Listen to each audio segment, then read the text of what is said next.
Paano nga ba makuha yung atensyon ng crush mo na babae? Boys, makinig, at girls, pakiconfirm naman please.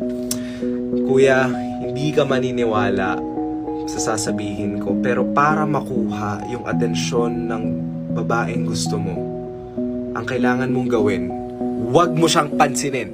Huwag mong ibibigay sa kanya yung atensyon. Kasi for some reason, yung mga babae, gusto nila yung hindi nila kayang kunin. Gusto nila yung nahihirapan sila. At yung mga lalaking lalapit sa kanila na binibigay yung buong atensyon nila, guess what? Hindi nila papansinin yun. Hindi ko maintindihan. Pero nandyan na sa harap nila, ayaw nila. Gusto nila yung hindi sila pinapansin. Gusto nila yung kailangan nilang paghirapan yung atensyon. Gusto rin ng mga babae na nahihirapan sila. Hindi ko maintindihan bakit. Pero yun ang sikreto. Pakiconfirm naman, girls.